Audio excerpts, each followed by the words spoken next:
ever faced challenges related to slump testing? Wow, today is your lucky day. And I'm very happy to be with you with today's video where we're going to see the slump testing. Big welcome. Let's get to work.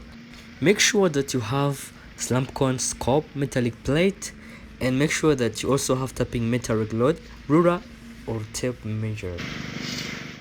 This is to show us how to set our tools before starting and how we measure our true slump. And this is going to be our stage.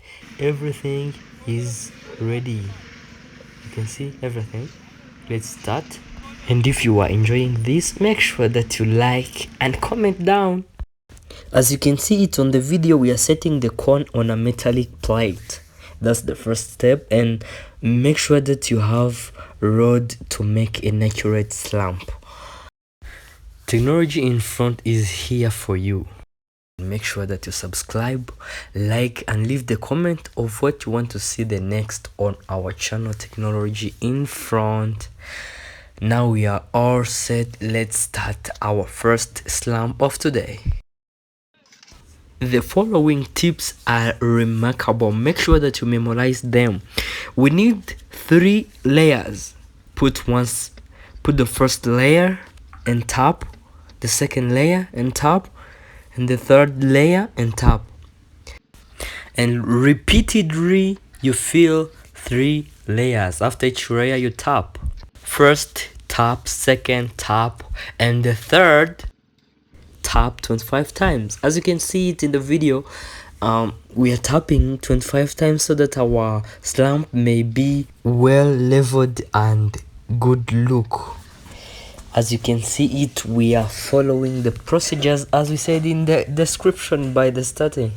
We are tapping 1 2 3 till 25 times. And remember that Technology in Front is the only channel you can subscribe to, and make sure that you will see each video that will give you the skills that will make your boss feel very happy and proud of you. Make sure that you subscribe. As you can see now, our cone is full. Clean metallic plate, and now we are leveling very well so that you can be ready to lift up. We are going to lift up. But before showing you the result we got from this, first you need to know that when you are testing it, you expect to get true, shear, collapsed, or zero slump. Oh my god, look what we got here. On the first slump test, now we got true slump. This is true. If you are seeing very well on our cone, there are black lines on a cone. They are to show you level of the layers you are putting. Like we did before, we need to make sure that our top is very clean and horizontally good look. We are trying the second try.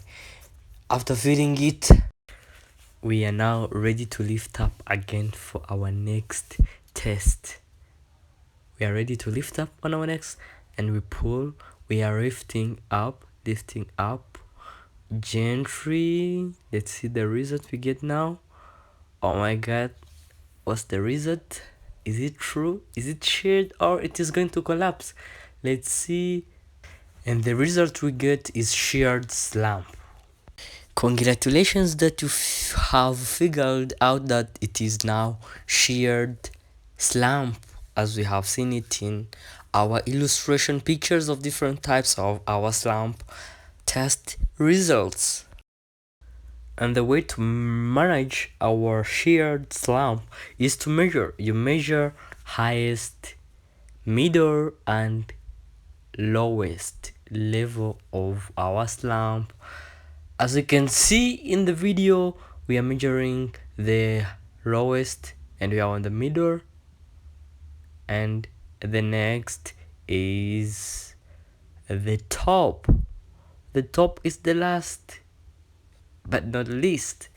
Anyway, as you can see now, the measurements you got from those levels, you take them and make an average, then you got the results. and when it is shared, you need to make an average of it, as you can see it on the video. Yes, as you can see it, we have been trying several times. This is collapsed slump. This is an example, as you can see it in the photo. This is collapsed slump. And also here we have a true slump, which looks nice, exactly as we said in the beginning. If this video was helpful to you, leave the comment in the section of comment down below. If you haven't subscribed yet, you may not see me again. See you next time.